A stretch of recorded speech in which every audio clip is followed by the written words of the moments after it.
Saludos a todos, nuevamente estamos con un video para la materia de filosofía.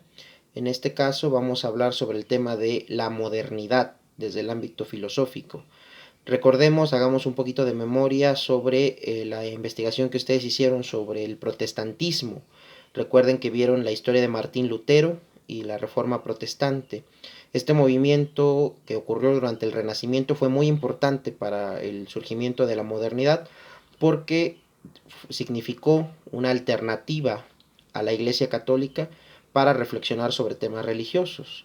Es decir, hubo un grupo de personas en Alemania, primeramente con Martín Lutero, pero más adelante también en otros sitios como Francia con Juan Calvino y en Inglaterra con Enrique VIII, que decidieron que la Iglesia Católica no era la única vía, no era la única forma de entender la adoración hacia Cristo, hacia ese personaje, sino que podían existir otras alternativas. Y entonces surgieron una diversidad de iglesias que se llamaron protestantes, justo porque protestaban contra la Iglesia Católica y tenían su propia versión del cristianismo.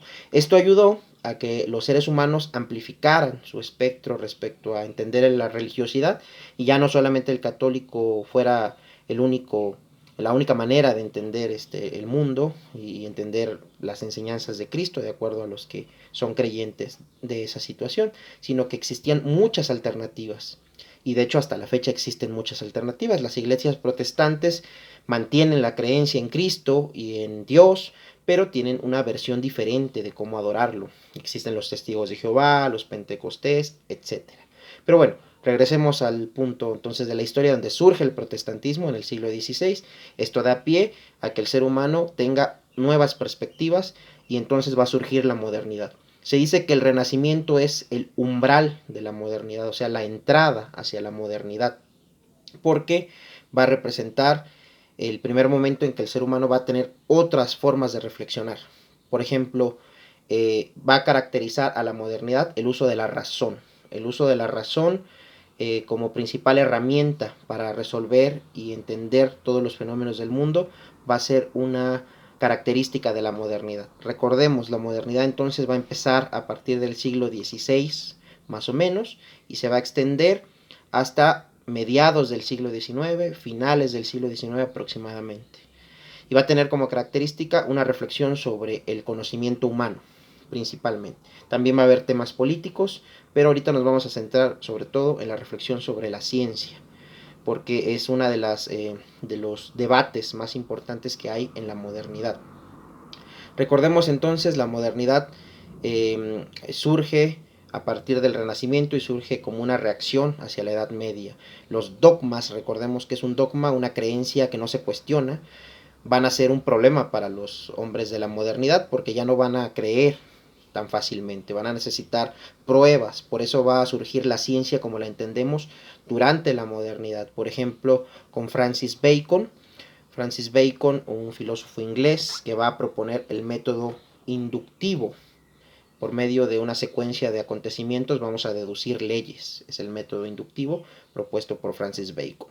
Y en esta época también van a surgir personajes como Galileo Galilei que van a afianzar el método científico. Y bueno, las dos grandes problemáticas de la modernidad va a ser, bueno, las dos grandes discusiones que se van a tener, los dos grandes vertientes que van a discutir más bien, son la corriente racionalista por un lado y la corriente empirista. Porque la modernidad, como ya dije, se va a centrar en el estudio de la ciencia, o sea, en el estudio del conocimiento humano, o sea, en la epistemología. Ustedes ya habían visto ese tema, o ya habíamos visto eso, que la epistemología es una de las disciplinas filosóficas, la que estudia justamente el conocimiento humano. Y en esta época, la modernidad, el conocimiento va a ser muy importante. Se va a buscar el origen del conocimiento, cómo conocemos, y la justificación del conocimiento, qué valida nuestro conocimiento humano.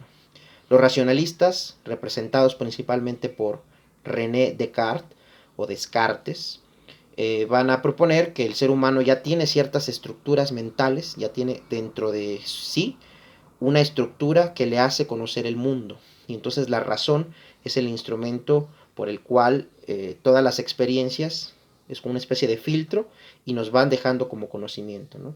El conocimiento surge entonces de la razón humana y lo justifica la razón humana. Descartes, Baruch de Spinoza o Leibniz, Godofredo Leibniz, van a ser autores de la corriente racionalista, que van a pensar que la razón es el fundamento del conocimiento y que la razón es una estructura que ya tenemos en la mente y con la cual conocemos el mundo. Es decir, nosotros tenemos nuestras estructuras mentales y eso nos ayuda a entender el mundo.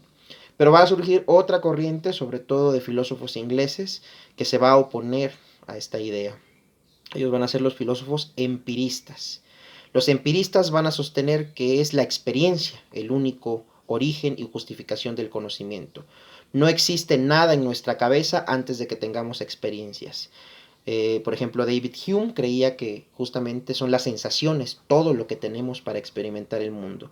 Y John Locke va a creer que nuestra mente es una tabula rasa, o sea, una tabla o un pizarrón limpio, un pizarrón sin escribir nada en él, y que conforme vamos teniendo experiencias en el mundo, conforme nos acercamos a las cosas, nos vamos haciendo de una idea de ellas, y entonces ese pizarrón que tenemos en blanco se va llenando de ideas, de sensaciones, de experiencias. Entonces los empiristas van a sostener eso. Otro filósofo empirista va a ser George Berkeley también.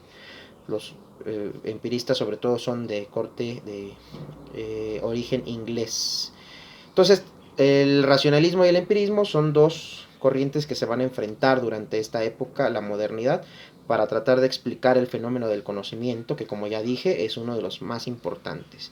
Quien lo va a sintetizar más adelante es el filósofo Immanuel Kant, pero eso lo veremos en el siguiente video. Por lo pronto, de que acabo de explicar, todo el proceso desde la Reforma Protestante hasta esta discusión entre empiristas y racionalistas, van a realizar su apunte y me lo van a entregar como ya se ha establecido. Esta vez es un poquito más corto para que lo puedan hacer con precisión y lo espero para la entrega. Muchas gracias por su atención y nos vemos para la siguiente clase, que va a ser sobre Immanuel Kant.